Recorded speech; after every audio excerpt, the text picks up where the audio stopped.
To the Lake Bluff Board of Trustees. Tonight is Monday. It's April 12th. It's 2021. And Madam Clerk, could I have a roll call, please? Trustee Ankman. Here. Trustee Charlo. Here. Trustee Dewart. Trustee Markey. Here. Trustee Meyer. Here. Trustee Toll. Here. Okay. Could we all please stand for the pledge?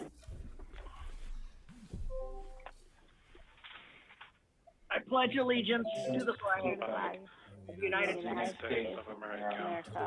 to the republic for which stands under God, one nation, under God, God, indivisible, with Liberty and justice for all. Thank you. All right. Starting out this evening, we have two proclamations. Proclamation number one is declaring April 30th, 2021 as Arbor Day. And it goes as this. Whereas Arbor Day will be officially observed in the state of Illinois on Friday, April 30th, 2021, by proclamation of the governor, and the planting of trees on Arbor Day is a tradition throughout the state and the village of Lake Bluff. And whereas the village of Lake Bluff has been recognized as Tree City USA for the past 25 years by the National Arbor Day Foundation, and whereas trees in our village, wherever they are planted, increase property values, enhance our business and residential areas, beautify our community, and are a source of joy and promote the environmental well-being of present and future generations. And whereas Lake Bluff Garden Club, Lake Bluff Open Lands, Lake Bluff School District, Lake Bluff Park District, and other private and public institutions have actively supported preservation efforts and the renewal of natural areas through tree planting and landscape projects. And whereas the celebration of Arbor Day 2021 in Lake Bluff will be celebrated on Thursday, April 29th at 10 a.m. throughout the day in programs at schools, and in particular in the planting of an ironwood Day, Australia Virginiana. I flunked Latin, so I apologize. At the Lake Bluff Park District Recreation Center. Now, therefore, be it resolved that I, Kathleen O'Hara, Village President of the Village of Lake Bluff, Illinois, do hereby proclaim Friday, April 30th, 2021 as Arbor Day in the Village of Lake Bluff, and I urge all citizens to support efforts to protect our trees and woodlands, to plant trees on this day, and to join in the celebration ceremony with the Lake Bluff Garden Club and Lake Bluff Open Lands. All right. We have one more. We have a proclamation designating April 2021 as Fair Housing Month. Whereas April 2021 marks the 53rd anniversary of the passage of the U.S. Fair Housing Law, Title 8 of the Civil Rights Act of 1968, as amended, which enumerates a national policy of fair housing without regard to race, color, religion, sex, familiar status, handicapped, and national origin, and encourages fair housing opportunities for all citizens. Whereas individuals in the state of Illinois are guaranteed the right to choose where to live without discrimination based on race, color, religion, age, sex, including sexual harassment and pregnancy, familial status, marital status, national origin, ancestry, disability, sexual orientation, gender identity, military status, unfavorable military discharge, and order of protection status. And whereas acts of housing discrimination and barriers to equal housing opportunity are repugnant to a common sense of decency and fairness, and whereas the Village of Lake Bluff welcomes the opportunity to reaffirm our commitment to the principle of fair housing for all, is committed to all efforts that address discrimination in our community, supports all programs that will educate the public concerning their right to equal housing opportunity, and assures every person their right to live free of the fear of housing discrimination. Now therefore be it resolved that I, Kathleen O'Hara, Village President of the Village of Lake Bluff, Illinois, do hereby proclaim April 2021 Fair Housing Month in the Village of Lake Bluff and call upon the people of Lake Bluff to wholeheartedly recognize the importance of fair housing to our village and nation, and the progress we have made in ensuring equal and equitable housing for all people. We now will move down to the consideration of the minutes of the March 22nd, 2021 Village Board meeting. Do I have a motion to approve? So moved. Thank you, Ms. Marti. And do I have a second? Second. Thank you, Mr. Toll. Any addendums or comments? Hearing none, roll call, please. Trustee Ankerman. Aye. Trustee Charlo. Aye. Trustee Dewart, who it looks like we lost him. Trustee Markey. Aye. Trustee Meyer. Aye. Trustee Toll. Aye. Okay. I'm assuming working to get them back. All right. We will now have, at this point in time,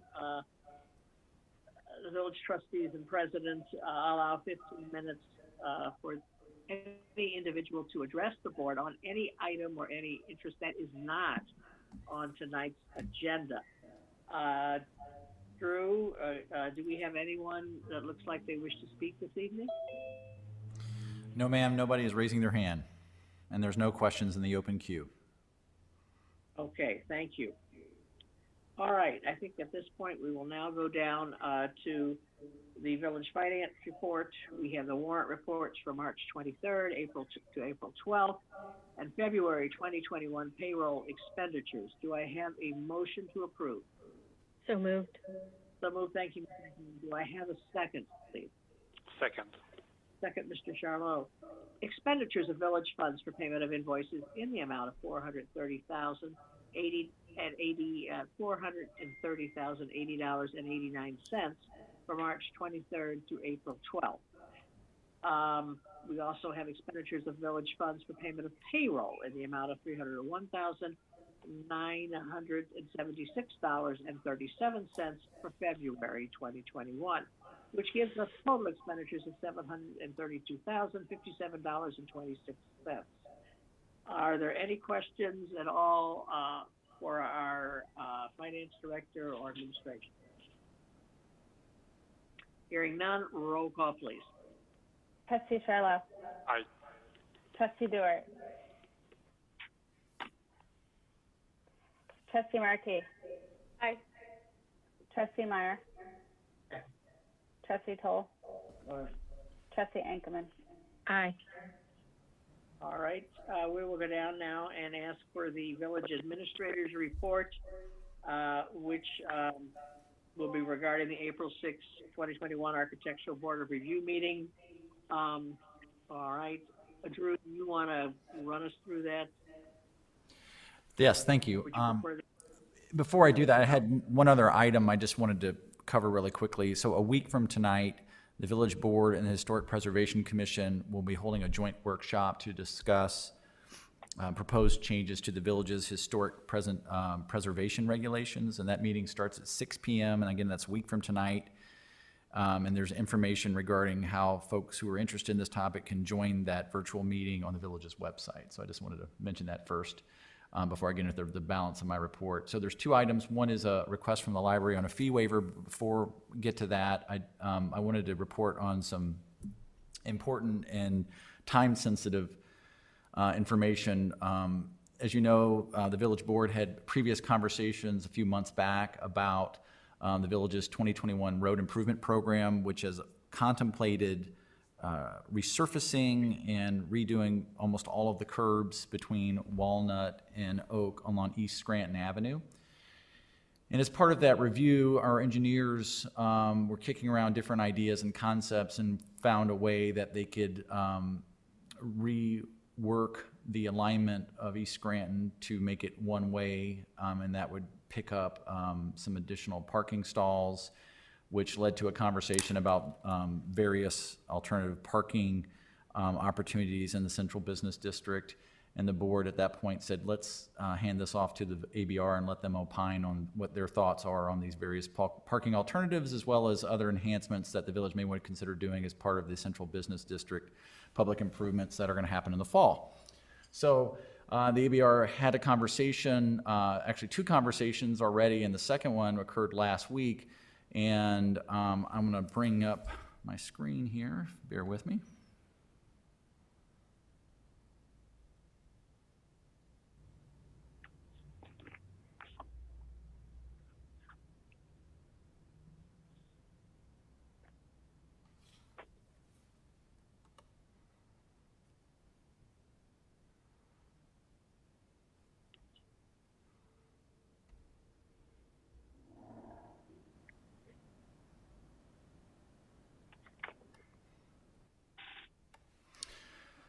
So the ABR met last week and reviewed various changes to the central business district. Tesca and Associates was hired, and Jody Mariano from Tesca made a presentation. I'm sharing this as her slide deck, and she's actually on the call, so I'm going to actually turn it over to her in a second here, but I'm going to give a quick overview. At the end of the day, the ABR, their takeaway of all this information was the existing street layout, and that's what you're looking at here. They found value in the 2-way street alignment and did not recommend that the village board consider making that 1-way. And so they went down the path of analyzing a couple different concepts and different amenities that would go along with this existing layout. And I want you to pay attention particularly to the bump outs here and here at the ends of the block, and then in the middle. And most of these improvements are centered around improving the pedestrian's experience in this block. So this is an overview, but as you can see on the corners and in the mid-block areas, they bring the ends of the street closer together to shorten any distance that a pedestrian would have to cross, as well as adding certain amenities, including benches, lighting in these areas and here at the end. And these lights come from poles and that attached to the building elevations here. At this point in time, they're not recommending any sort of festoon lighting on the north side of the street, but they do add bump outs and other amenities that they're keen on, including flower pots, bike parking facilities, and potentially some benches. And when I say benches, this is kind of a detail here I'll share. The same areas. So the benches that the ABR liked is not unlike, if you're familiar with the type of brick seat walls that are in front of Village Hall, that's what they're interested in carrying in these locations here. And there's one at mid-block right there off this Scranton Alley, and then here at the end towards Bluffington's. Generally, their idea, again, was the current layout benefits the community, and if there's ways to improve the pedestrian experience and create more public spaces for restaurants and businesses to take advantage of in those shared public spaces. I think that's something that we've all learned from COVID, that people do like those outdoor spaces, and I think there's been a sort of shift in behavior in terms of people being willing to dine and enjoy the outdoors on a more year-round basis. Let me get down to,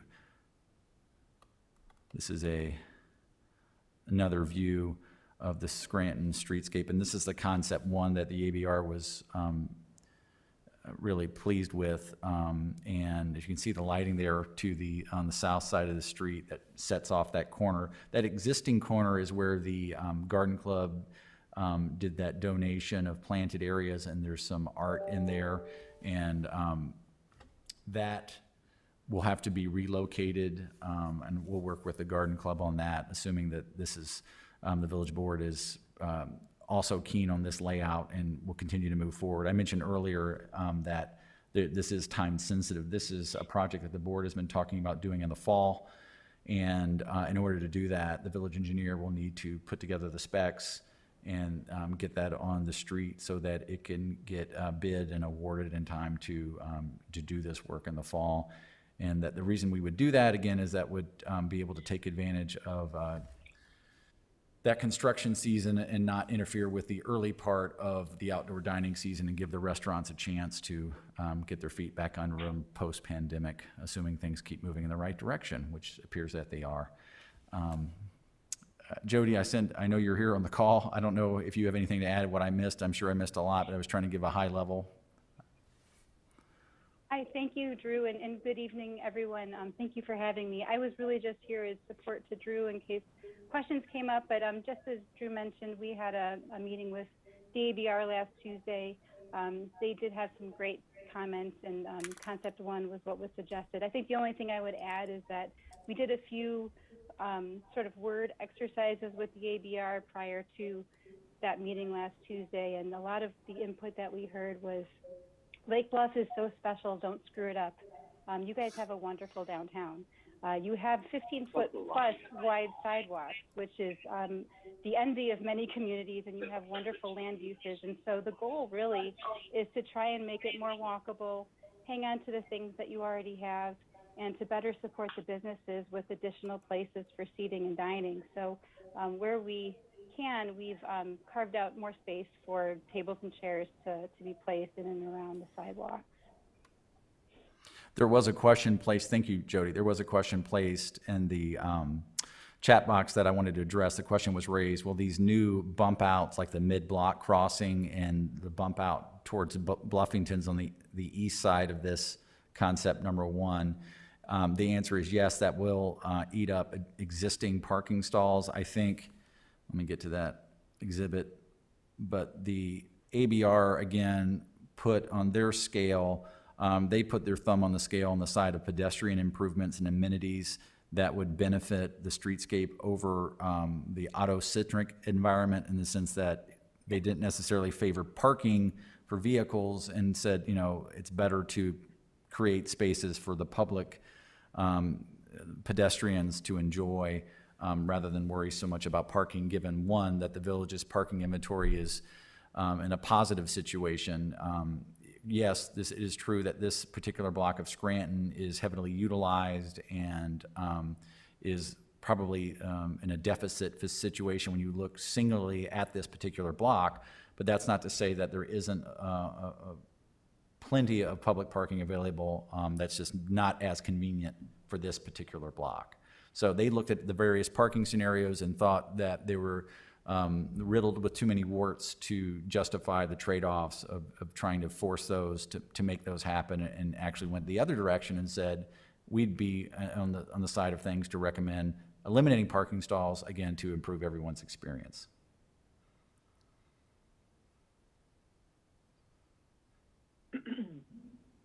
Happy to answer any questions from the board. I guess what I'm looking for from you all is specifically, if any of this gives you heartburn, or if you would like to wave a flag and say, you know what, ABR, we want you to consider different things, or we're not in concurrence with your thoughts and ideas. I didn't want to review piece by piece of the memorandum that brought about a lot of the details that they had been talking about and which way they're leaning. But if there is something that is not in congruence with your thoughts, please let me know as soon as possible so we can keep this moving down the path and sharing this more with our business community and building owners. I have a question, Drew. So comments are to be made now, or we address that to you later on? Now's great. So one thing that gives me a little bit of a heartburn, as you say, is the festoon being only on the south side of Scranton. Typically, I mean, we go to Mavry's and to John DeRosier's restaurants, and the south side is always well lit with the different restaurants and the different window panes, and this is wonderful. But as soon as you cross the street today, you always find yourself into a dark side of the street. This is very weird at the end of the day. And here we're about to reinforce that that feeling. And so I understand that the north side might not be very conclusive to be festive, but I believe that there is still a way that lighting will enhance the north side of the street. To make it, I think we should make the whole street lit, not only the south side. That is my feeling. Yeah, and I'll maybe let Jody address that. She may be able to articulate the ABR's thoughts on that in a more skillful manner. Sure, I can weigh in here. Thanks, Drew. And it's a good question. We had a lot of conversation about that, especially. And one thing I want to mention before I get into that question is, while we were looking at this block of Scranton Avenue, we were also looking at it with our mind's eye into the future and potentially replicating some of these improvements to Block 1. So, we knew that there was a 2021 road improvement program that was slated for just this section of street, and so we wanted to address it, but we also wanted to think long-term what happens to the rest of the downtown, because you want it to hang together in a unified appearance. So as for the festoon lighting, we spoke with the ABR about that quite a bit. And, it's interesting. The north side of the street is the sunny side, and the south side of the street is the shady side, just as you mentioned. The festoon lighting was intended to reinforce all of the outdoor dining, which is predominant along the south side of the street. The north side of the street in the future might become that, and it's kind of it's always challenging to know what the future holds. I mean, we know that there's some residences on the east side there that, probably would not work too well with festoon lighting, but the future of other buildings on the north side could potentially become an outdoor dining type of a use. And so at the time of the discussion with the ABR, the commentary sort of went into the direction of reinforcing the food and dining places at the south side of the street. But having said that, I think that there's still plenty of opportunity to do that at the north side. We're still in concept phase, so I think this is a great time to talk about those things, whether it's something that we want to include now or plan for potential future time as the building uses change. And I know that was probably a long-winded answer.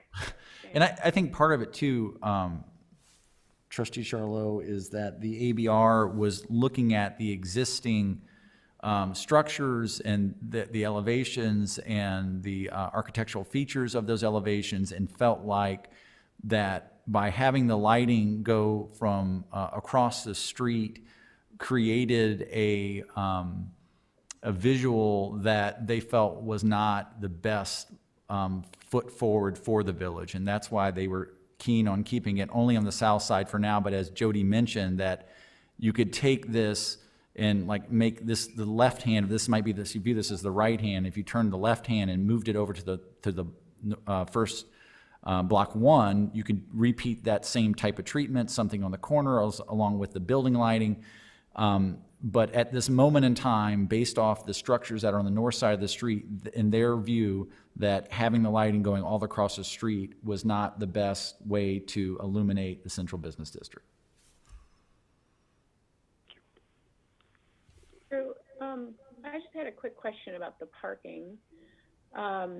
So I love the idea of the pedestrian crosswalk in the middle of the street, because I think a lot of people do sort of dart across the street right there. So I love that bump out and the look of that. But I also understand that the businesses struggle with the parking. Is the concern there, is it people coming into our community that don't know where to park? Or is it more community members that just feel like they come up into town and there's no close parking? Do you have any read on that? Well, I think it's a combination of things. I think from time to time there probably is maybe a lack of understanding of where folks can park. I think from time to time people don't realize that they can park in the train lot after a certain time, and so that could be, some of that can be cured with signage probably. As far as convenience, I think there is an expectation that you pull into town and you want to park and go to, say you want to go to Floatstone, you would rather prefer to park exactly right in front of Floatstone, but that may not be available. You may have to park, a block away and walk. So I think there is an idea that, or an expectation that parking should be ultra convenient, and that's not always so. And goodness, everybody knows that people are willing to walk a considerable distance. If you're downtown Chicago and you're willing to walk from a garage or somewhere to, a restaurant or some other location, people are willing to do that on a regular basis. And I think there's always the element of what's available at any given moment. I mean, the village has continued to do enforcement in the central business district. And I think from time to time, we still see, there's still merchants that will park in front of their store out of convenience for themselves and maybe, to the harm of their business and others. So we still see that. And, okay, they'll do the game of moving the cars and, before 4 hours eclipsed. And so, I mean, we're still dealing with that to a certain degree. But again, trying to balance that with we're not trying to drive people out of the central business district by being overly aggressive. At the same time, it's important to have turnover in a reasonable amount and have people parking where they're supposed to be parking.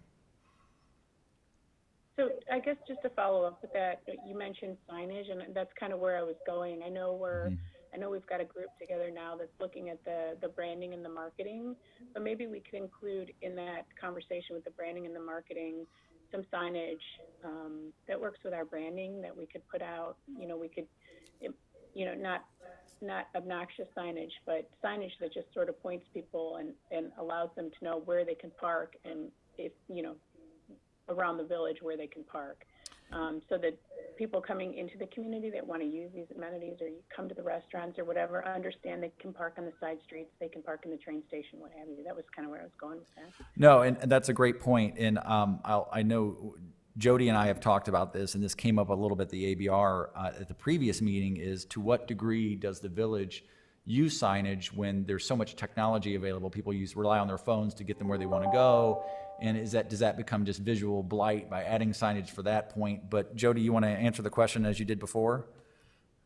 Yeah, sure, absolutely. So we have experience with wayfinding signage, and I think what Drew's alluding to is a conversation we had where we worked with another community on a master wayfinding plan, and part of that included doing a public input survey. And what we learned from that survey, and this was in the village of Orland Park, so a fairly large community, what we learned was that the majority of people do use their iPhones or their smartphones to get from place to place, but once they get sort of within the last few blocks, they do rely on signage to get them to that last few steps. And so, we think that the metro station parking is a great resource that probably doesn't get the use that it could or should, and wayfinding signage is one way to do that. The other thing is making a really pleasant walk between the metro station and the downtown business district, whether that be, the enhanced lighting, the additional places to sit, more plantings, more signage, et cetera. Those are things that can really draw people in, and, getting the word out that the metro station is available. I think a lot of people don't usually know that is free for the taking after 5 p.m. or whatever it is. So those things combined have been very successful with other communities' downtown revitalization efforts. I just wanted to chime in that the train station just seems like such a valuable resource, and making that visual connection with the lighting, it doesn't require words when you see, all these fun things that are down here on the south side of Scranton. It's all visually connected with that lighting. So although Block 1 is not at this point in time included in that discussion, even if you just had something that made a reference to the festoon lighting on Block 2 on the south side, I think it just makes a connection, and also something that actually says free at certain times, that you don't have to look at the little sign and think about it, because nobody wants to think, am I going to get towed or am I going to get a ticket? I mean, of course, that lot is there to collect money for commuters during the regular workday. And if you're there to have fun, you just want to know, I can go, I can relax, I don't need to read any fine print.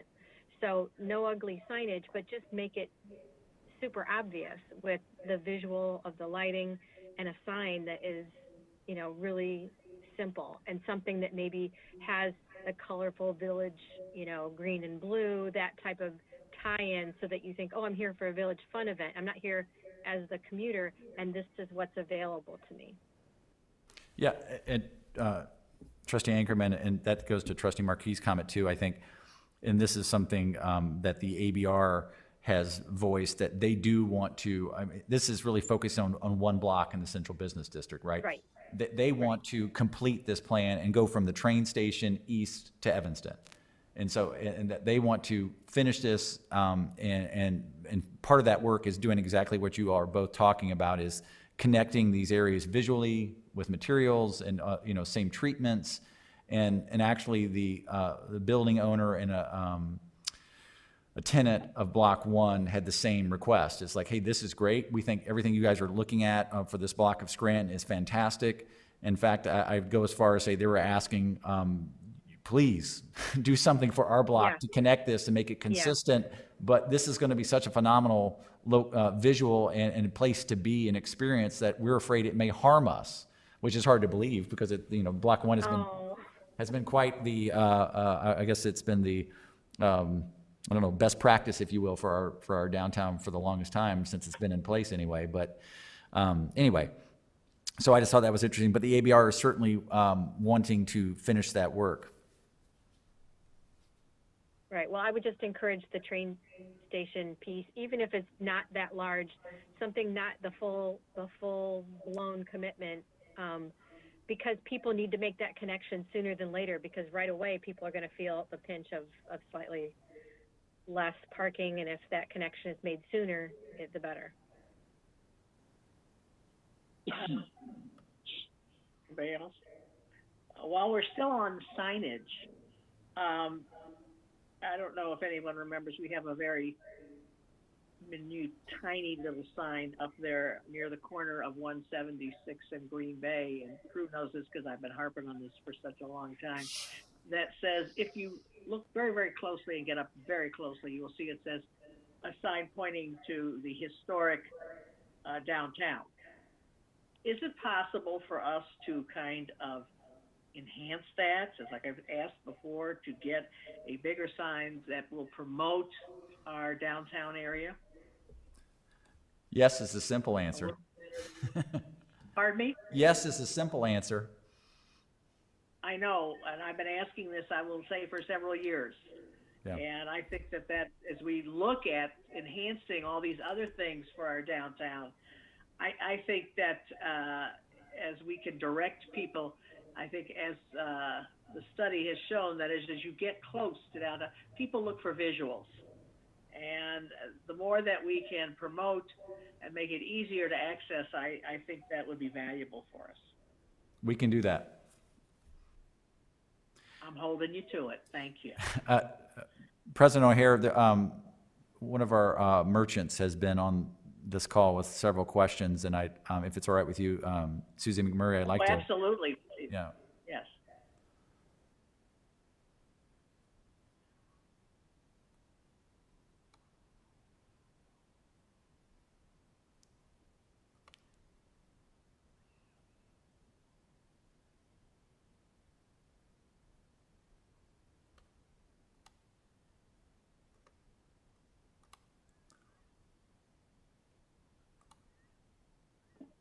Susie, when you're ready.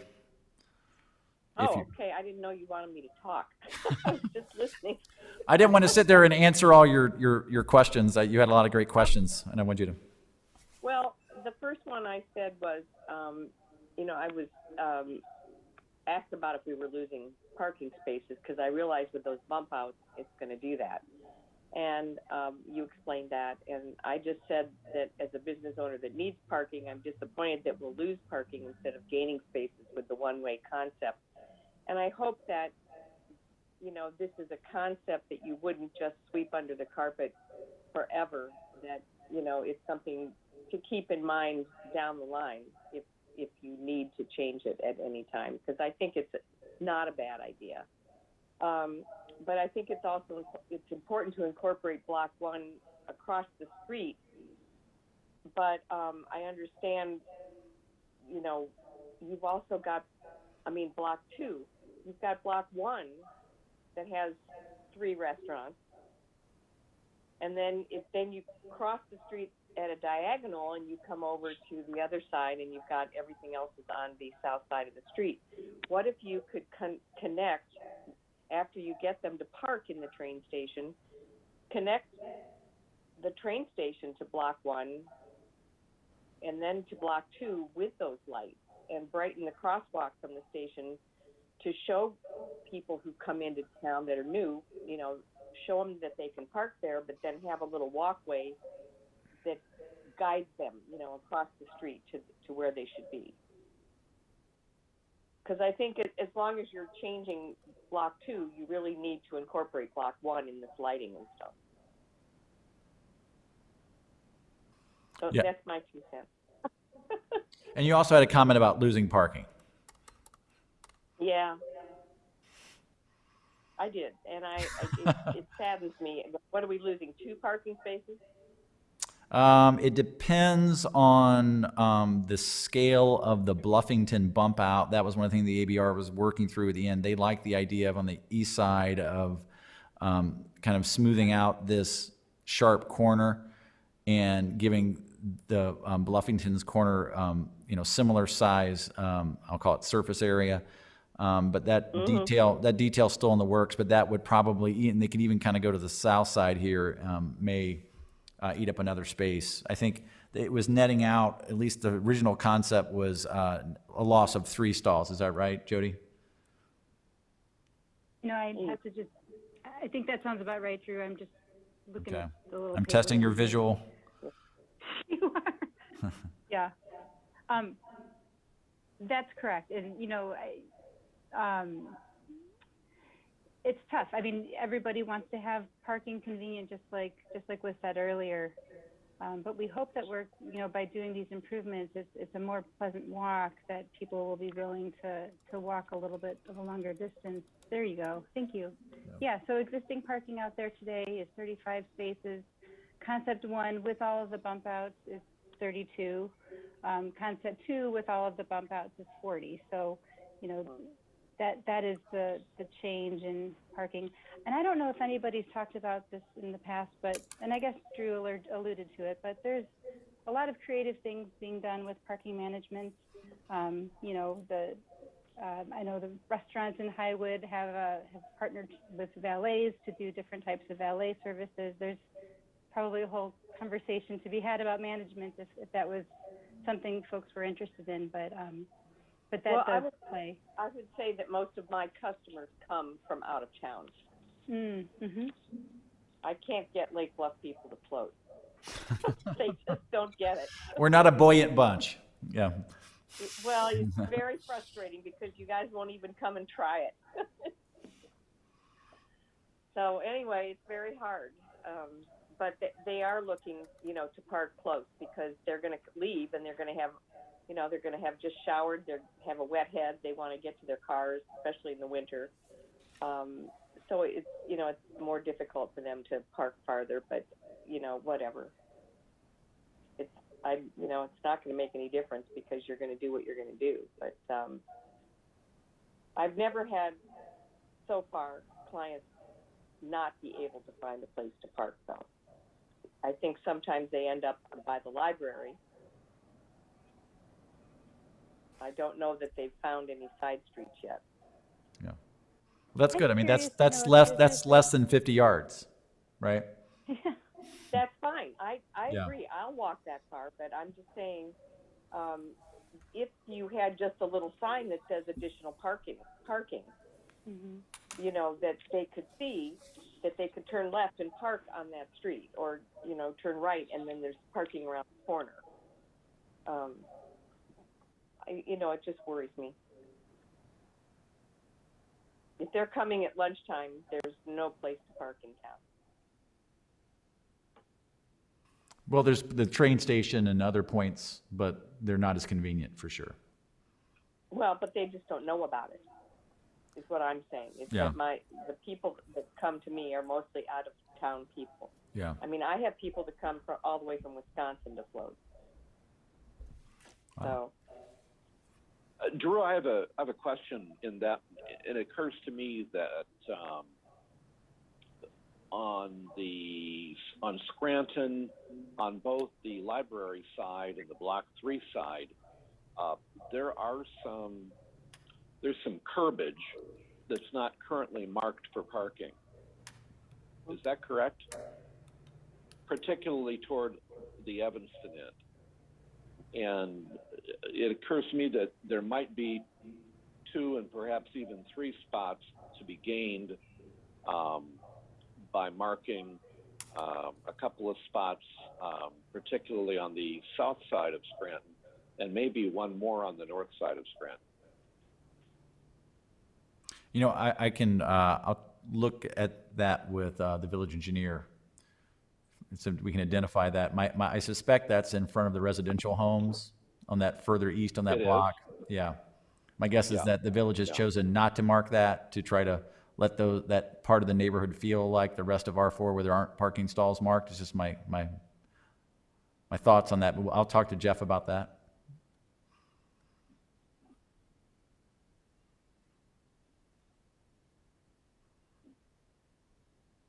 You know, I hate to bring this up, but the next on your agenda, Drew, is talking about a parking request by the library. Is that correct? Yes, ma'am. If there's no other, if there are no other thoughts on this particular. Well, this is in relationship to this. Okay. I'm not necessarily moving it, but I think there's a correlation here because when I read through the information on that and the request to allow for some things there, one of the things was that there is not enough parking for their employees there, and that sometimes their employees have to park on Scranton. Mm-hmm. That's part of the problem that we have here. You know, it has been a problem for me for a long time, is that, you know, we ask all of our merchants, all of our people that have businesses or things downtown, if they could to park, if they are employees, to park, you know, in the train station or in the Walnut Avenue lot, and yet that does not happen with the library parking lot. And they're saying also that now they also park on the street. When we seem to be having a problem or a perception of a problem with parking, I think at some point we have to look at that. Okay, I brought up the elephant in the room. You can all. Wouldn't that be more of an enforcement issue, though? I mean, I feel like if I'm working at the library and I'm doing a 4-hour shift and I park on Scranton and I'm taking up a parking stall and I don't get a ticket, then I'm going to continue to do that. If I get a ticket, I'm not going to continue to do that. Maybe I am, depending on how late I am to work. But and that's the feedback I got also from John DeRosier with his staff. Yeah, I believe he has about 15 people. And he was absolutely open to enforcement after we have provided the spaces.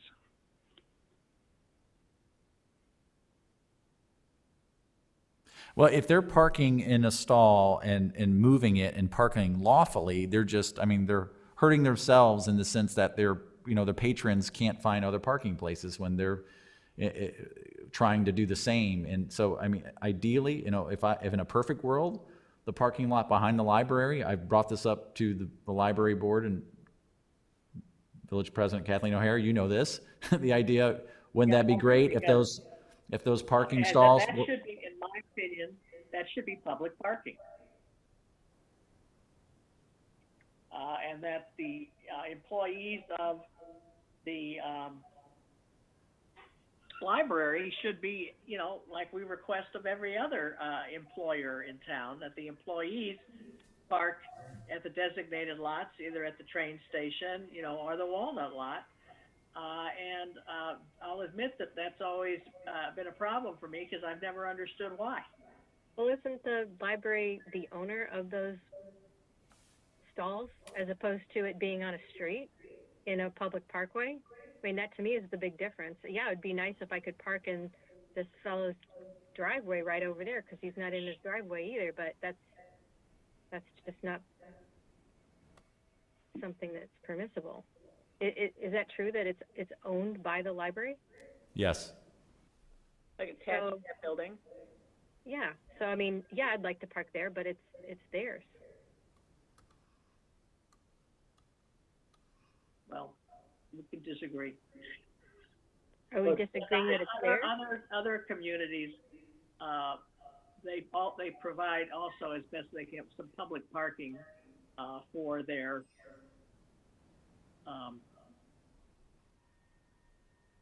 customers. When you say theirs, though, who is theirs, right? Isn't the library owned by the taxpayers? Yes. So I think it's a little different than a private business owning spots or a residence owning spots. The library is a public entity. So I guess it's no different than having designated spots for village employees in other communities. I don't know that we don't have it here, but of course other communities have designated spots that are restricted to village or city employees. So. They will gain a spot when they reconfigure their parking lot because they have like a big concrete step or whatever in the middle of their parking lot that they're talking about getting rid of. Mm-hmm. Right. So they would gain a spot back there for their employees. Have we ever approached the owners of the west side of Block 3 and asked them if we can rent that parking spot from them? Mm-hmm. I know it's short term, it's not a long-term solution, but I mean, there's a parking lot just sitting there. Drew, you want to answer that? Because I think you have on several occasions. Yeah, you're talking about this right here? I'm actually talking about the one just west of it. Here? For the bank, where the bank used to be, yeah.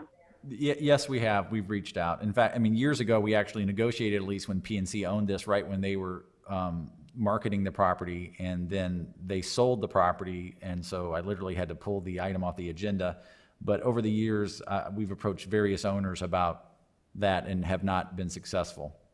They didn't necessarily want to tie up the property and when they're trying to market it actively. And even for a short term, I mean, the idea that there's very minimal improvements would be necessary to make use of it, but that's what the response has been thus far.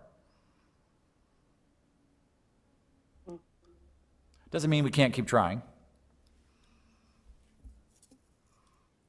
So, and certainly to Susie's point about making sure that her floaters know where to go, that gets to the wayfinding signage issue that we can drill down with the ABR on these details.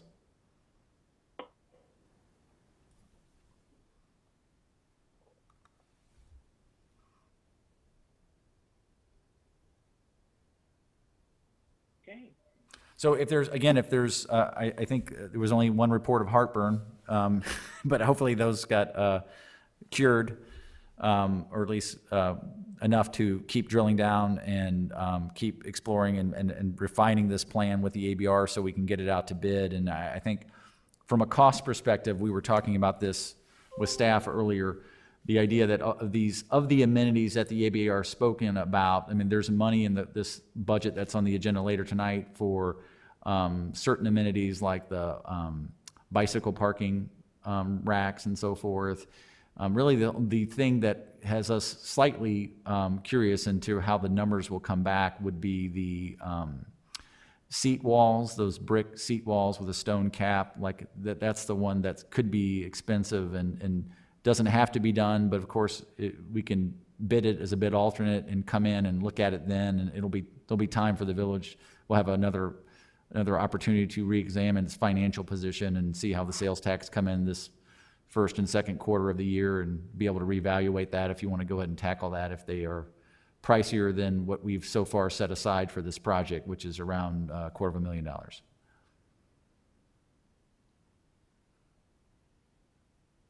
That sound good to everyone? I'm excited about it. I think it's got great potential, and let's move forward. All right. That's part one. Part two is the request for the fee waiver for the library. In the packet is a memorandum. Don't necessarily, didn't plan on reading it word for word, but in short, the library is looking to remove that last piece of pervious surface in that rear lot, parking lot of theirs, and are going to piggyback the village's resurfacing program to get that work done. And the fees for the project would be in the neighborhood of $235. And for the building permit and the site plan review fee was $300. The village has entertained requests like this from time to time, and just to ask you if you would be interested to waiving the fees as requested by the library.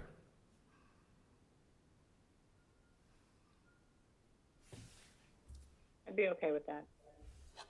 And I think usually the footnote has been historically is that the board's okay with it to the extent if there's any outside consultant fees that they would capture that review. Although I think Jeff Hansen is handling most of this on behalf of the library, but I don't expect that there would be any outside consultants. I did want to note one thing, and I failed to mention this, so I apologies, but I had a conversation earlier today with Trustee Ankerman about this improvement, and she was asking about the impervious surface.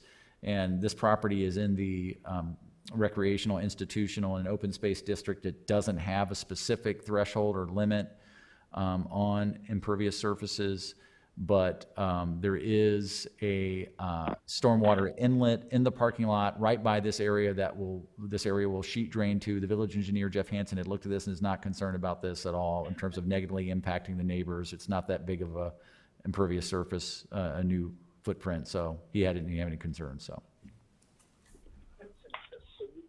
Thank you for that, Drew. Hey, Drew, Yes. do you think we could add this topic of that last sentence there? The Village Finance Committee has discussed a proposed policy in which only requests over 1,000 would be considered. Do you think we can add that to our next Finance Committee meeting on the agenda? I'm not sure who to ask. Barbara, Drew. Well, actually, Drew and I did talk about this briefly because we've had a number of conversations over the years, and depending on who's on the Finance Committee and on the board, I just feel like that is something that we need to review. There's a certain amount of time that's invested in putting these items on the agenda, and there are a number of approaches that could be taken, giving more latitude to staff to approve some things without necessarily bringing it before the board. So I would definitely like to see that on a future Finance Committee meeting. Great. Thanks. Thank you, Joy. Sure.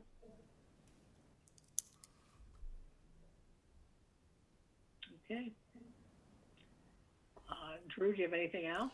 No, but there should be a motion with regards to the fee waiver. Right, I was going to say, I think this is, are we to the point? Okay. Do we have a motion to approve the request of the library to waive fees? So moved. So moved. Thank you, Ms. Ankerman. Do I have a second? Second. Second. Thank you, Ms. Markey. We need to have a roll call on that. Trustee Dewart. Aye. Trustee Markey. Aye. Trustee Meyer. Aye. Trustee Toll. Aye. Trustee Ankerman. Aye. Trustee Sherlock. Aye. I just wanted to clarify that my notes showed that with the condition that if there were any outside consultant fees, the library would pay for those, so. Making that clear, thank you. Thus concludes my report tonight. All right. Village Attorney's report. Ben? Good evening. It is a pleasure to be back with you. So, the Village Attorney report tonight, we have the consideration of an extension of the Village President's Declaration of Civil Emergency. You have all been through this, I know, a number of times before, so I'll spare you the long summary of COVID, but if you desire to extend the declaration of emergency again, we would need a motion. And you have an option of in terms of the next regular, special, or emergency meeting of the village board is the way we typically do it. And just remember, currently you have a special meeting that is scheduled a week from tonight. So this would, if you make the motion as you typically would, that would be for a week, or you could do it at your next regular meeting. But this would extend that declaration of emergency. Okay, all right, that's what we have done that for a little over a year now. We're hoping that at some point we won't have to do this anymore. But actually, it seems to be increasing in some areas. Though Lake County is we're doing fairly well on the COVID. So do we have, why don't we ask, do we have a motion to extend it to the next board meeting, which will be in 2 weeks? Which is what So moved. Thank you. Do I have a second? Second. Thank you. So just to clarify, it's the next regular meeting. Right, yes, Correct. next regular meeting. That's kind of how we've done that, Ben. Thank you. All right, roll call, please. Trustee Markey. Aye. Trustee Meyer. Aye. Trustee Toll. Aye. Trustee Ankman. Aye. Trustee Sherlock. Aye. Trustee Dewart. Aye. All right, we'll go down to the village president's report. And I want to report that Lake Bluff, along with Lake Forest, Highland Park, and Deerfield are actually working together to increase the availability of vaccines. Right now, really the thrust is primarily to our high school students. And as the schools are opening, this becomes much more important for us to try to find ways that we can access this for the kids. So this would be for 16 and 17-year-olds, and that is happening now, as I understand it. That's getting together. Now, this is also in conjunction which a latest series of these 4 communities. Again, that's Lake Forest, that's Lake Bluff, that is Highland Park, and Deerfield. And really, with the thrust of Deerfield has sort of spearheaded this, and I have to thank their mayor, Harriet Rosenthal, for really pushing this. But we've done this to improve access for restaurant and food service employees, and they have been offered appointments at the Patty Turner Center, which is in Deerfield, over the last 2 weeks. The latest information that we have, and thank you, Glenn, for that, is that bookings, out of the 500 bookings that we have available at this moment, though we hope to get more, 196 were booked as of 5:45 today already. This is the first day of this. We're in the partnership, as I said, with the 4 communities. We're also thanking the Lake Bluff, Lake Forest vaccine buddies who have been instrumental in helping people find access to be able to get vaccines. And so right now, also anyone who lives or works in Lake Bluff, Lake Forest, Knollwood, and 18 years old plus can make an appointment for this coming Sunday at lakebluff.org/vaccine, or use the call center at 847-485-0220. And that'll be staffed starting tomorrow at 9 to 7 for people to be able to make appointments for this. We really encourage you to do so, and encourage the high school kids very much to become involved with this and to take advantage of this. And thank you all, administration. Thank you, Drew and Glenn, for helping to put this together. I think it's very important. And as the vaccine is becoming more readily available, it only ensures better health for this community. So thank you. All right. Kathy, do the high school, I'm sorry to interrupt. Oh, but do no, the go high school- ahead. Do they go to the same website, lakebluff.org/or vaccine? That's my understanding. Is that correct, Drew? There's a phone number on that announcement that people should call. Kathy, you want to read that phone number? That's the critical. I said it once. Let me say it again for you. Okay. You could go to lakebluff.org/vaccine or the call center, which is 847-485-0220.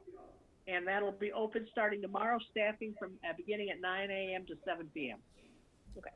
Okay? Thank you.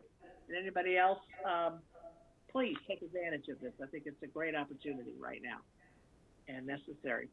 All right, so as we move along here, we have acceptance of the correspondence. Note all correspondence was delivered to the Village Board of Trustees and informational reports on March 19th, 26th, and April 2nd. Do I have a motion to accept the correspondence? So moved. Thank you. And a second? Second. Second, thank you. Any comments, questions? All right, could we have a roll call on that one? Trustee Meyer. Trustee Toll. Aye. Trustee Ankman. Aye. Trustee Sherlow. Aye. Trustee Dewart. Aye. Trustee Markey. Aye. Okay, we right now have on next item here is item number 12, which is a public hearing concerning the Village of Lake Bluff's proposed fiscal year 2021-22 biennial budget update. All right, and this is a public hearing. So as required by law, the village must hold a public hearing on the 2021-22 tentative biennial budget update, after which the fiscal plan may be revised and passed without any further inspection, notice, or hearing. Consistent with past practice, first reading of the budget ordinance will follow this public hearing, with the second reading and adoption of the budget anticipated at the next village board meeting on April 26th. Notice of this hearing was published in the Lake County News Sun on March 29th, 2021. Finance Director will present a summary report of this budget and will be available to answer questions at the hearing. So I will now turn it over to the Finance Director. Yeah.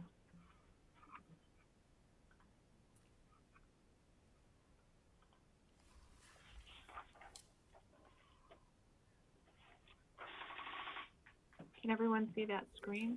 Yes. Yes. Okay, thank you.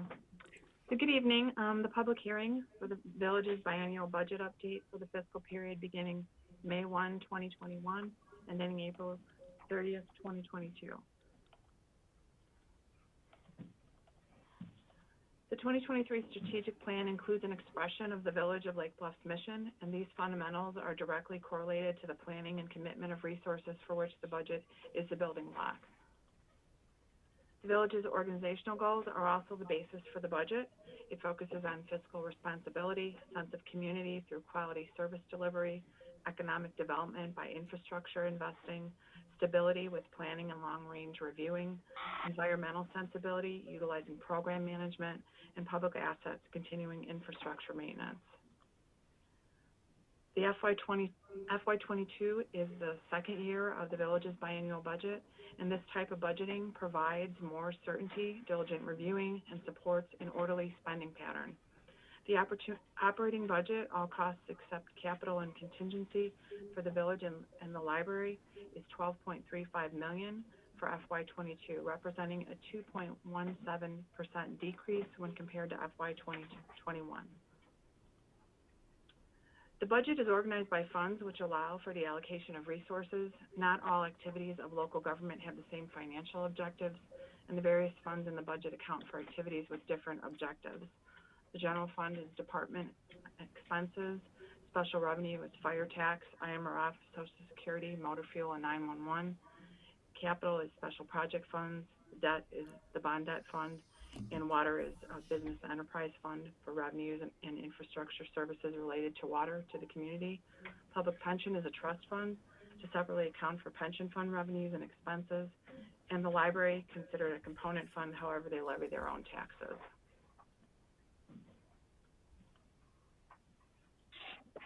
So the FY22 operating costs, all costs except capital and contingencies, were held flat with some reductions.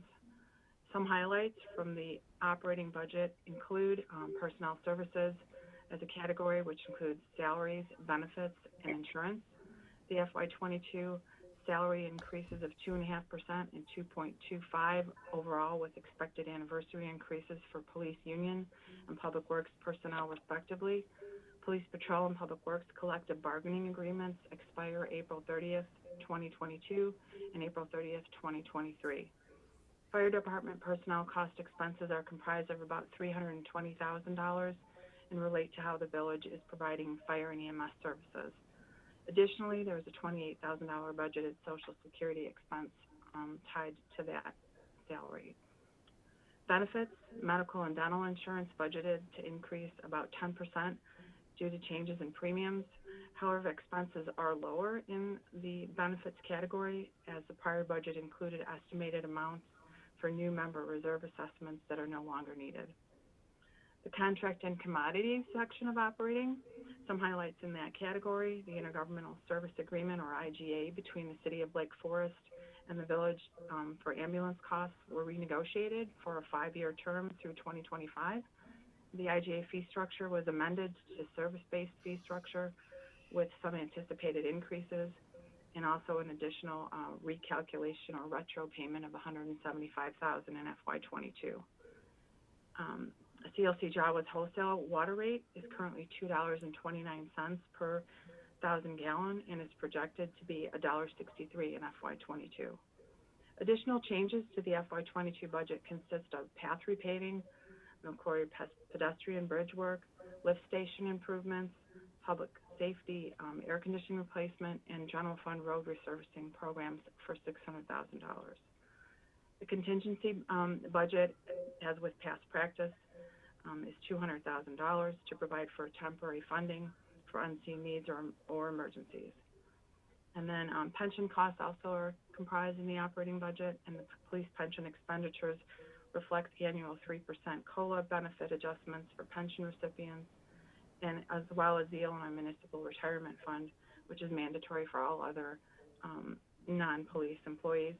The village required contribution rate is 9.87 for calendar year 2021, and for 2022, the preliminary rate has decreased to 7%.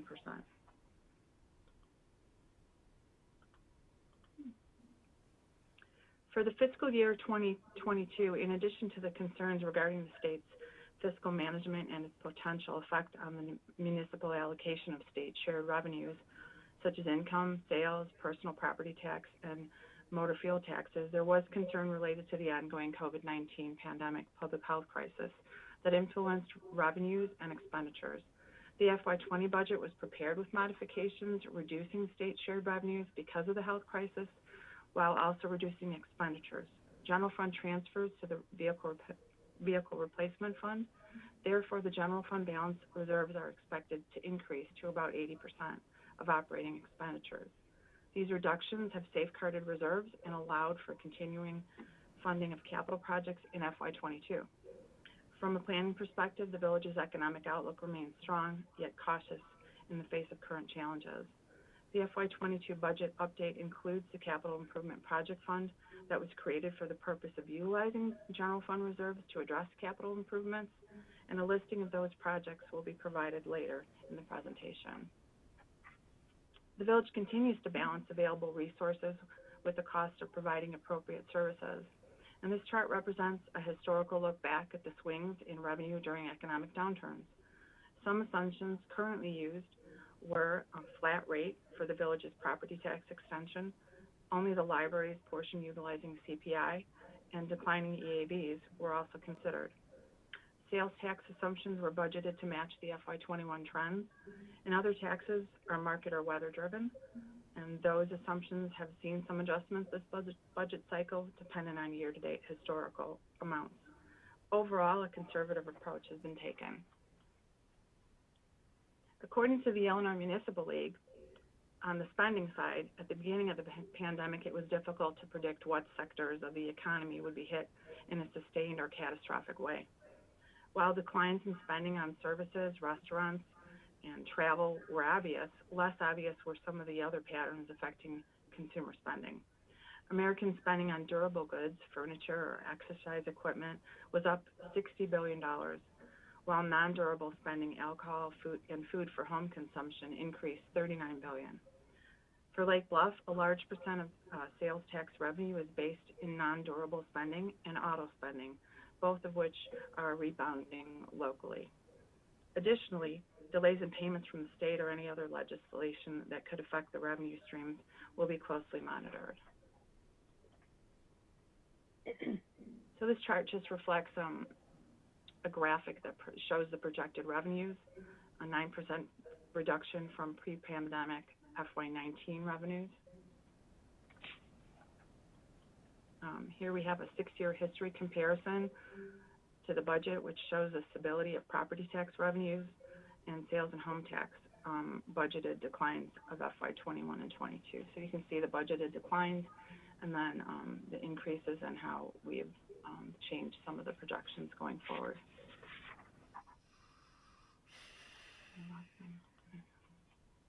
From a tax bill perspective, the village strives to balance taxes, user fees, and other revenue sources to ensure financial security. And the village represents 9% of the total tax bill. And the village did not increase the 2020 tax extension. The EAV decrease and the library's utilization of CPI created a small change. So this slide displays fund balances for fiscal year 15 through 20 with projections for 22 and 23.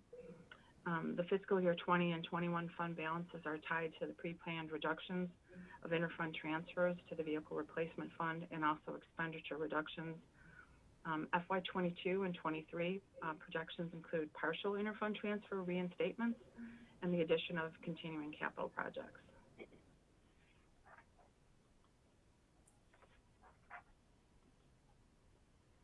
So this chart does not include the library and represents all village funds excluding interfund transfers, and just gives you a graphical look at the operating and the total budget from fiscal year 15 to 22.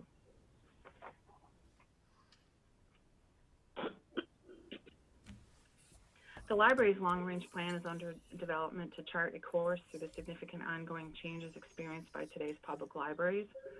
The roof of both the main building and the annex were replaced, and these one-time additional capital costs used reserves, and the library anticipates transferring $20,000 each year back to their reserves. Minor repairs are ongoing, and staff and the Board of Trustees of the library remain committed to providing safe, accessible, and welcoming facilities. And their budgets also declined by a small percentage this year. That's primarily due to a change in that reserve transfer. Last year's budget had a $58,000 transfer, and this year it was $20,000. Projected expenditures. This is a graphical review of the 22 projected expenditures comparing FY22's original budget and the FY22 updated budget. Still predominantly capital, contracts and services, and personnel. The total capital expenditure budget of $3.87 million represents about 23% of the total budget in FY21, and this chart illustrates the changes in capital expenditures from FY15 to 22.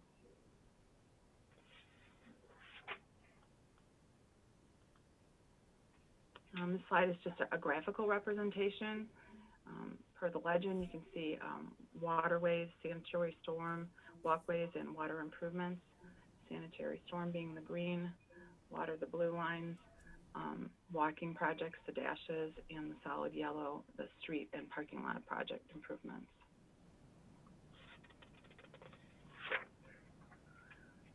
These are the projected costs that were estimated related to the anticipated timing of the projects.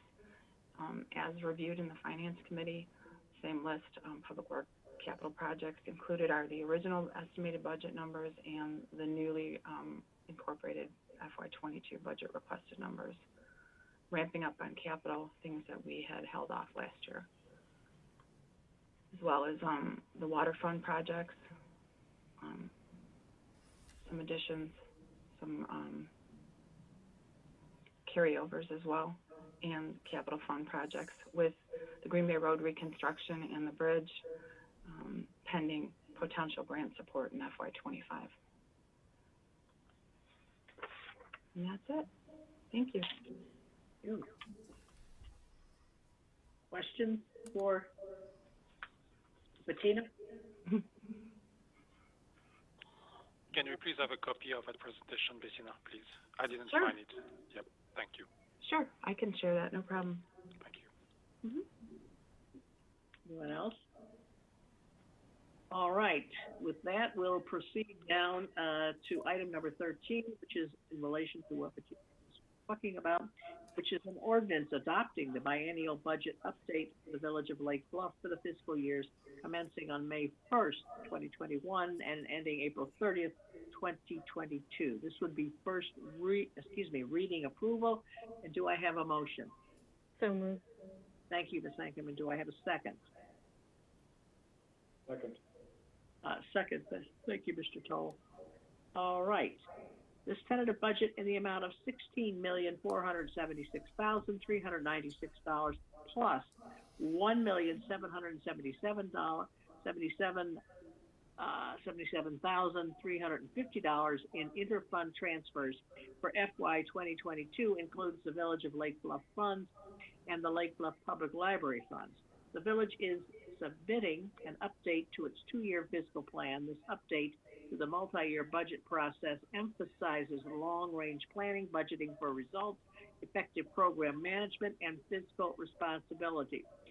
Specifically, the primary objective of this budget is to maintain current fund balances at or above village minimal level reserves, control operational costs, continue reinvestment in village infrastructure, and to continue to deliver quality and efficient services. Additionally, the budget has been assembled with the intention to allocate resources consistent with the developed 2023 Village Strategic Plan. The operating budget, all costs except capital and contingency for the village and the library, is $12.35 million for FY 2022, representing a 2.17 decrease from the previous year's budget. The capital expenditure budget of $3.87 million for FY 2022 represents 23% of the total budgeted expenditures. Property taxes and sales taxes continue to be the two largest sources of revenue at $4.656 million and $3.9 million respectively. Sales tax revenue projections are flat for FY 2022 as we continue to monitor the economic effects of the pandemic. The FY 2021 budget modifications reduced revenue expenditures and deferred certain capital investment, namely contributions to the Vehicle Equipment Replacement Fund.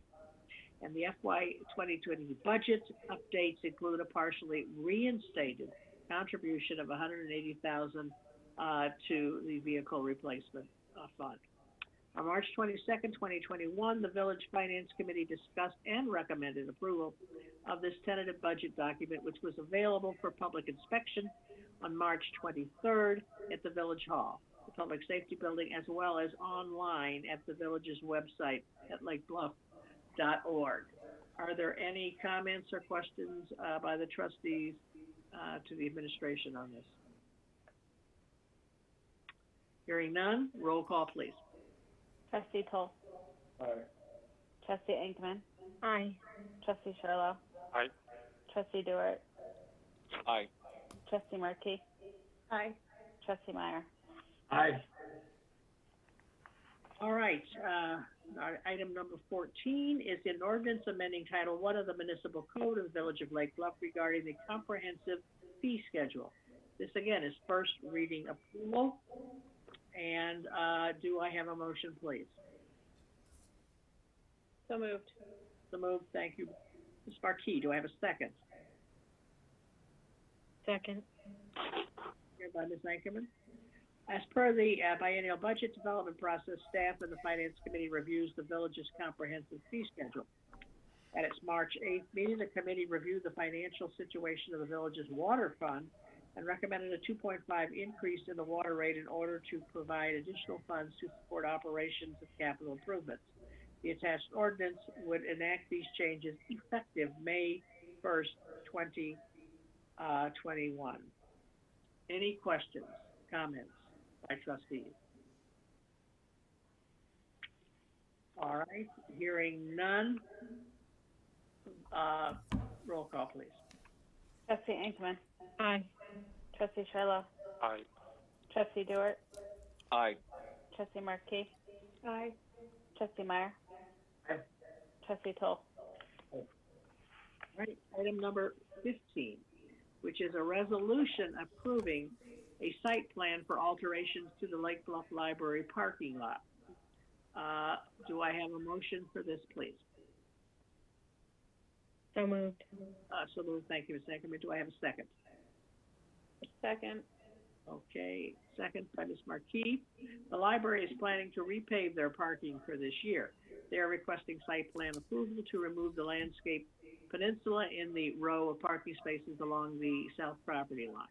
This will allow for more parking, improve the ability to snowplow the back row, and eliminate over-mature trees that are growing into the power lines. The village received correspondence from a resident regarding this project who wanted and received confirmation that allowable hours of construction will be enforced. The plans were presented to the Architectural Board of Review on April 6th, and by a vote of 5-0, the ABR recommended that the village board approve the plan. Any comments or questions regarding this? I just had a quick question about the trees. I'm assuming they're taking those trees out. Are they going to put something else in there, or is that going to be all? Is that going to become all part of the parking lot?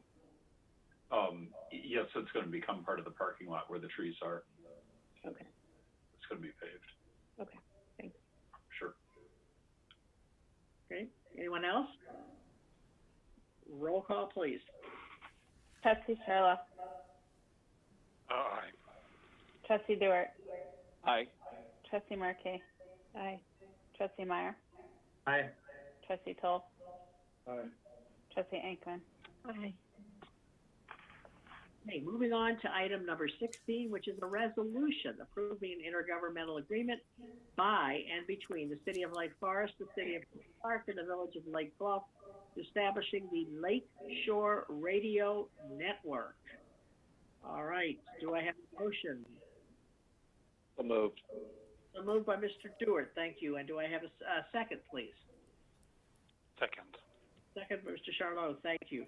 In 1980, the cities of Lake Forest, Highland Park, and Highwood joined with the villages of Bannockburn, Deerfield, and Lake Bluff to establish a police radio communication system referred to as the East Shore Radio Network, or ESRN. The fire departments serving many of the same communities have been utilizing the ESRN frequency and equipment for many years. At this time, the member ERSN police departments have transitioned to a new radio system, STARCOM, and the ESRN is no longer needed for law enforcement purposes. However, fire departments from Highland Park, Lake Forest, and Lake Bluff continue to rely on the ESRN and desire to operate and maintain the radio frequency and equipment for their use. To that end, Fire Chief Graff recommends the village acknowledge the dissolution of the ESRN and enter into the attached intergovernmental agreement to establish the Lake Shore Radio Network, which is the LSRN. Noteworthy business items related to this agreement include the village will receive funds from the dissolution of the ESRN estimated to total $16,119. These funds are proposed to support the expenses anticipated for the LSRN and will be deposited into the general fund. Future costs of the LSRN will be budgeted on the Public Safety Support Services Department budget. The initial term of the agreement is 5 years with automatic 5-year renewals, and all LSRN debts, expenses, and obligations incurred to maintain, repair, or replace equipment will be shared equally by the communities. Any comments to the administration? All right, hearing none, roll call, please. Trustee Dewar. Aye. Trustee Markey. Aye. Trustee Meyer. Aye. Trustee Toll. Aye. Trustee Ankerman. Aye. Trustee Sherlow. Aye. We now have a resolution authorizing the execution of a construction engineering service agreement with T.Y. Lin International for the Village's McClory Bike Path Bridge Replacement Project, which finally we hope will be getting underway here. Do we have a motion? So moved. So moved by Second. Do we have a second? Was that Ms. Markey? Mr. Oh, I'm sorry. I think it was Mr. Toll. Oh, sorry. Thank you, Joel. The village requested and received a proposal from T.Y. Lin International to provide construction engineering services for the McClory Bike Path Bridge Replacement Project. T.Y. Lin prepared the construction and bidding documents for this project and has qualified personnel to perform the construction engineering services. The proposed is for a fee not to exceed $20,000. The village's proposed FY22 budget includes adequate funds for the construction and construction engineering services for this project. It's recommended the board approval of the project from T.Y. Lin for an amount not to exceed $20,000. Comments, questions? Roll call, please. Trustee Markey. Aye. Trustee Meyer. Aye. Trustee Toll. Aye. Trustee Ankerman. Aye. Trustee Sherlow. Trustee Dewar. Aye. Now have a resolution authorizing the execution of a professional service agreement with Walt Hamilton Associates Incorporated, design engineering for the village's FY 2022 water main improvement projects. Do we have a motion? So moved. So moved. Thank you, Ms. Markey. Do I have a second? Second. A second, Ms. Ankerman. Village has identified certain locations of concern within its water distribution system that require attention. Newman Court and Ascot Court have experienced leaks in the recent past, and portions of the water mains on these streets should be replaced. The water main in the rear yards between Sylvan and East Sheridan Place, just east of Glen Avenue, is over 80 years old. Due to its location, it would be extremely difficult to repair if it developed a leak. This project would replace this segment of water main. In the 1980s, the village installed new water mains on Evanston Avenue and East Blodgett Avenue without abandoning the old mains in certain blocks. The old mains do not appear to be necessary for the system to function and have been the source of leaks and broken valves in the past. This project would remove any residential water services and fire hydrant connection onto the newer water mains and abandon the older mains.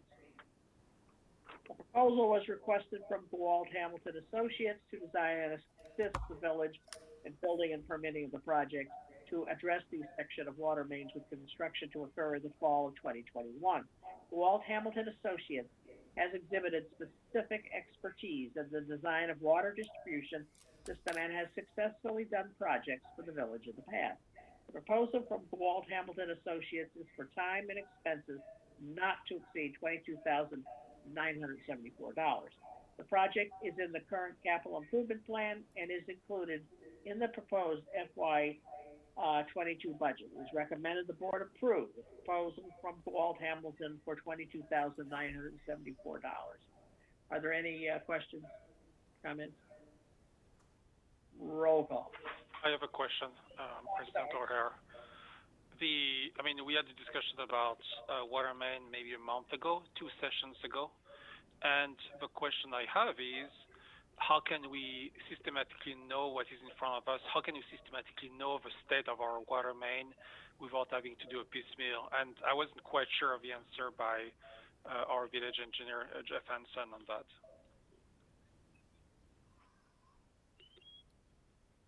Well, I guess the quick answer is that we have many, many miles of water main that is due for replacement, past due for replacement, and are all in very similar condition. The concerning area is we're going to redo this piece of Ascot Court in Tangley Oaks. That's concerning because that's not that old. But this is the second area in Tangley Oaks where we've had repeated breaks. The first area, the pipe we uncovered was not in very good shape at all for a ductile iron pipe of about 30 years old. If we have to continue to replace water mains in Tangley Oaks, that will be a problem. But other than that, we have certain sections of 4-inch cast iron and 6-inch cast iron, all I'd say 60 to 80 plus years old. And there seems to be no particular section that it's worse than others. So we do as it makes sense with the street program. We don't want to dig up a brand new street that we just repaved. And if we have a couple of breaks in a row in a segment, we prioritize that. But I guess essentially there's almost limitless work to do. So we try to do it geographically where it makes the most sense. Okay, glad to give you an answer. Thank you. I've got a question. Do we know why the water mains in Tangley Oak, which are fairly new, why are they failing? Do you have any Yeah, the pH of the soils in Lake Bluff is not always the best for ductile iron pipe, and it seems like there are either certain defects in the pipe that we got, it was installed in Tangley Oaks in certain areas, because we've only had these 2 areas with repeated breaks, so I don't know if a certain patch of pipe was bad, but made it more susceptible to the soils corroding the pipe and causing these holes. Okay. Thank you. Appreciate it. Any other questions, comments? Okay, roll call, please. Trustee Meyer. Aye. Trustee Toll. Aye.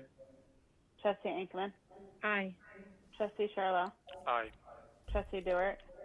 Aye. Trustee Markey. Aye. Public number 19 is a public hearing to consider awarding a franchise for the collection of waste from non-residential locations and proposed franchise fees. All right, this is resuming and continuing a public hearing. And as been directed by the village board in November and consistent with state law, staff is concluding a competitive request for proposal process to award the village's exclusive residential and commercial solid waste hauling franchise to a private firm. State statute requires that in order to award the village's first commercial franchise, after issuing a request for proposal, the municipality may not award a franchise without first allowing at least 30 days for proposals to be submitted to the municipality, holding at least one public hearing after receipt of proposals on whether to award a franchise to a proposed franchisee, and providing at least 30 days public notice of the hearing. At the public hearing, the municipality must disclose and discuss the proposed franchise fee or calculation formula of such franchise fee that it will receive under the proposed franchise. Accordingly, staff has provided 30 days advance notice of a public hearing scheduled for Monday, March 22nd at 7 p.m. to satisfy requirements above. On March 22nd, the village board opened and continued the hearing till its regular meeting on April 12th. The village's evaluation subcommittee and staff continue to negotiate with proposers and accordingly are not yet ready to recommend award of this commercial franchise. Accordingly, staff recommends the village resume the public hearing, accept any comments, and continue the hearing to the village's next board meeting on Monday, April 26th. So the hearing, I guess, is now open. Drew, is there anything we do except to ask, is there any public comment? That's only it, and continue the hearing to the following meeting. Okay, and we see no public comment? Correct. Okay. All right, we now have, do we have a trustees report? Anything the trustees wish to report on? Okay, we are now going to, I'm going to ask for a motion to go into executive session to discuss items under litigation. Do I have a motion to go in executive session? So moved. So moved. Okay, thank you by Ms. Ankerman, second by Mr. Dewart. Roll call, please. Trustee Inkman. Aye. Trustee Sherlow. Aye. Trustee Dewart. Aye. Trustee Markey? Aye. Trustee Meyer? Aye. Trustee Toll? Aye. Okay, I understand we have to close this, and then we have a separate Zoom, is that correct? That is correct. And just one note, President O'Hara, is there, oh goodness, hold on.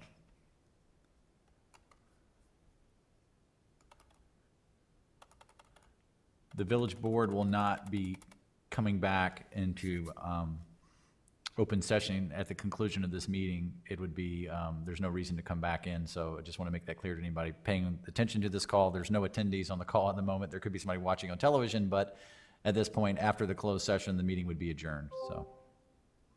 Okay, thank you, and we all will Zoom in a. Thank you. Thank you.